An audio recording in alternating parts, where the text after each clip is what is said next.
अध्याय 4 श्लोक नंबर 6। भगवान कृष्ण कहते हैं, यद्यपि मैं अजन्मा हूँ, अविनाशी हूँ और सभी जीवों का ईश्वर हूँ, फिर भी मैं अपनी प्रकृति को वश में रख के अपनी दिव्य शक्ति से प्रकट होता हूँ। दोस्तों, मैं अजन्मा हूँ का मतलब है कि मेरा जन्म कभी हुआ ही नहीं है। ये सुनते ही सबसे पहला सवाल जो मेरे दिमाग में आता है कि ये कैसे हो सकता है कि किसी का जन्म कभी हुआ ही ना हो। अमर होना तो समझ में आता है कि कोई कभी मरेगा ही नहीं, लेकिन किसी का जन्म ही नहीं हुआ है, इस बात का क्या मतलब है?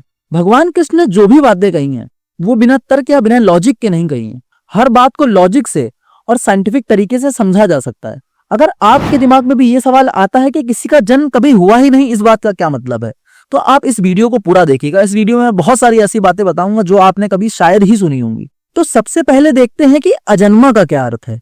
क्या इस ब्रह्मांड में कोई भी ऐसी चीज है जिसका जन्म कभी हुआ ही ना हो? विज्ञान कहता है कि इस यूनिवर्स में जिसे हम जानते हैं, हर चीज टाइम और स्पेस के कर्वेचर से जुड़ी है। यहाँ जो भी वस्तु है उसका एक जन्म है और एक अंत भी है, क्योंकि इस ब्रह्मांड में हर चीज समय के अधीन है। समय के प्रभाव से हर चीज बदल जाती है, बुढ़ापा आता है और अंततः खत्म हो जाती है। लेकिन विज्ञान ये भी मानता है कि समय के बाहर भी कुछ हो सकता है। बिग बैंग से पहले क्या था, इसका विज्ञान के पास कोई पक्का जवाब नहीं है, क्योंकि समय की शुरुआत ही बिग बैंग से हुई थी। बिग बैंग से पहले समय नाम की कोई चीज थी ही नहीं, और जब समय ही नहीं था तो जन्म लेने का सवाल कहां से उठता है? क्योंकि जन्म का मतलब क्या होता है, आप एक बार सोच कर देखिए।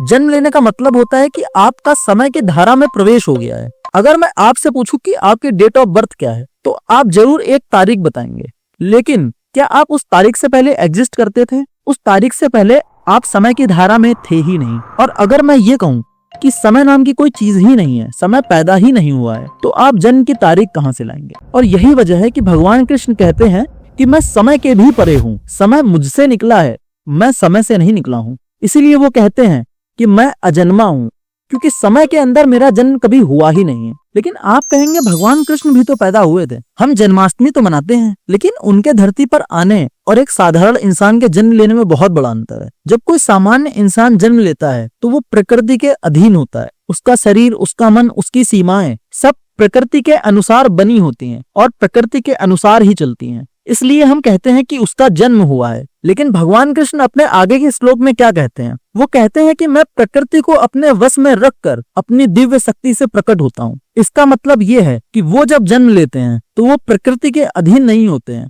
बल्कि प्रकृति उनके अधीन होती है। उनका आना प्रकृति के नियमों से बंधा नहीं होता है, बल्कि उनकी इच्छा से होता है। इसीलिए हम कहते हैं कि उनका अवतार हुआ है। और जन्म और अवतार लेने में ये मूल अंतर है। जन्म प्रकृति के नियंत्रण में होता है और अवतार प्रकृति को नियंत्रण में रख कर होता है। और इसीलिए भगवान कृष्ण कहते हैं कि मैं अविनाशी हूँ, मेरा कोई अंत है ही नहीं। क्योंकि जिसका अस्तित्व समय से जुड़ा ही ना हो, या ये कह लें कि जब समय का अस्तित्व ही ना हो, तो मृत्यु का क्या मतलब है? आप मरोगे कब? जब समय आगे बढ़ेगा। लेकिन अगर समय है ही नहीं तो क्या आरंभ और क्या अंत? 7वें अध्याय के 7वें श्लोक में भगवान कृष्ण कहते हैं, मैं अनादि और अनंत हूँ, मुझसे बढ़कर कोई सत्य नहीं है, सब कुछ मुझ में ही गुथा है, जैसे धागे में मोतियों की पंक्तियां गुथी होती हैं। अब बात आती है अनंत की। हम ये तो समझ सकते हैं कि इनफाइनाइट का क्या मतलब है, यानी कोई चीज कभी खत्म ही नहीं होगी। लेकिन किसी चीज की कभी शुरुआत ही नहीं है, इसका क्या मतलब है? हम जानते हैं कि स्पेस की शुरुआत भी बिग बैंग से हुई थी, यानी स्पेस भी एक डायमेंशन है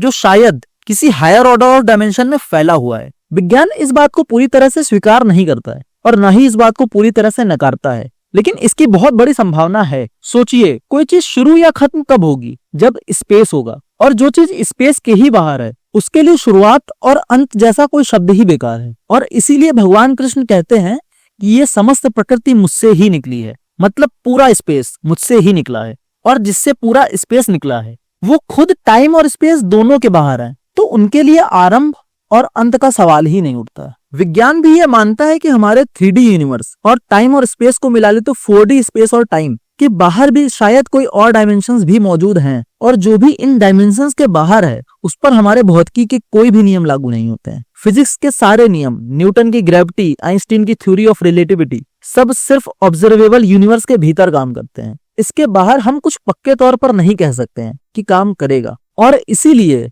जब अर्जुन ने कहा कि हे भगवान, मैं आपको देखना चाहता हूँ, तो 11वें अध्याय के 8वें श्लोक में भगवान कृष्ण कहते हैं, तू मुझे इन आंखों से नहीं देख सकता है। ये आंखें पंच तत्वों की बनी है, यानी इस ब्रह्मांड के चीजों से बनी है। मुझे तुम्हें वो दृष्टि देनी होगी जिससे तुम इन चीजों को देख सको। मतलब कृष्ण इस ब्रह्मांड के परे हैं। वो एक ऐसी कॉन्शियसनेस है जिसके अंदर सारी डायमेंशन समाई हुई हैं। और गीता में कहा गया है कि इस ब्रह्मांड की हर चीज में समय का प्रभाव पड़ता है, लेकिन जो चीज समय के परे है उस पर समय का कोई असर नहीं होता है। और इसीलिए भगवान कृष्ण गीता के दूसरे अध्याय के 20वें श्लोक में कहते हैं, आत्मा ना जन्म लेती है, ना मरती है, ना ये उत्पन्न हुई थी और ना ये उत्पन्न होगी। ये अजन्मी है, नित्य है, शाश्वत है और पुरातन है। शरीर नष्ट हो जाएगा लेकिन ये नष्ट नहीं होगी। आत्मा यानी हमारी कॉन्शियसनेस, इस पर भी समय का कोई प्रभाव नहीं पड़ता है। समय इसे छू भी नहीं सकता है। एक बार सोच कर देखिए, जब आप छोटे थे आपका सब कुछ अलग, आपका शरीर अलग था, आपकी सोच अलग थी। और जैसे जैसे आप बड़े होते जाते हैं वैसे वैसे सब कुछ बदलता जाता है। आपका शरीर का साइज बदलता जाता है, आपकी सोच बदलती जाती है।